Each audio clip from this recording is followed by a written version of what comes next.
మొల్ల మొగ్గ విచ్చుకున్నట్టుగా ఉంటుంది, అంత నిర్మలంగా ఉంటుంది. మనం అలవాటు చేసుకోవాలి నవ్వడం.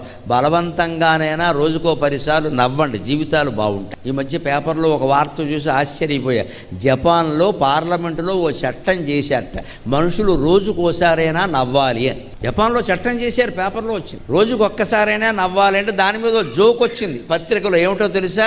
ఒక మొగుడు అంటున్నాడు భార్యతో, ఇప్పటికిప్పుడు నవ్వమంటే ఎలా వస్తుంది, కనీసం పెళ్ళైన వాళ్ళకైనా దీని నుంచి మినహాయింపు ఇవ్వాలన్నాడు. అంటే పెళ్ళైన వాడు జీవితంలో నవ్వడం అనమాట. సంసారంలో పడి వాడు ఏడుస్తుంటే నవ్వమంటావు ఇక్కడ, పైగా చట్టం పెడతావు ఇక్కడ, చట్టాలు పెడితే నవ్వుతారండి. ఆ నవ్వు నిరంతరం మన అధరాల మీద సుధానాట్యం చేయడానికే శంకరాచార్య 72 స్తోత్రాలు రచించారమ్మా. 72 స్తోత్రాలు. మీకు ఎప్పుడైనా విషాదం, బాధ అంటే వేరే ఎవరికి ఫోన్ చేయకండి, చెప్పకండి, డల్గా ఉండకండి. అసలు శుభ్రంగా స్నానం చేసి మీకు ఇష్టమైన వస్త్రాలు కట్టుకుని హాల్లో కూర్చుని ఫ్యాన్ 5లో పెట్టేసి లెగ్గేసి శంకరాచార్య స్తోత్రం చదువుకోండమ్మా. మీ దుఃఖం పోకపోతే నాది పూచి లెగ్ అంతే. ఇలాగా ఎవడన్నా వస్తే పో, ఏడు మొహాలు వేసి కూర్చోద్ది ఇక్కడ. భగవంతుడు ఉన్నాడు మన బాధలు వినడానికి. ఇప్పుడు ఫోన్లో ఎవడికో చెప్పడం ఎందుకు వచ్చిన గొడవ అండి, వాడు వింటాడా, ఏదో ప్రచారం చేస్తాడు ఇక్కడ. ఏడు మొహాలు అదే బట్టలతో ఉండడం, స్నానం చేయకపోవడం, దరిద్రం అంటే ఇదే. నువ్వు స్నానం చేయి, శుభ్రంగా నీకు ఇష్టమైన చీర కట్టుకో, నీకు ఇష్టమైన బట్టలు కట్టుకో, హాల్లో కూర్చో, ఫ్యాన్ 5లో పెట్టాయి, చదువుకో, ఇటువంటి స్తోత్రం చదువుకో. నవ్వు వద్దన్నా వస్తుందండి, వద్దన్నా.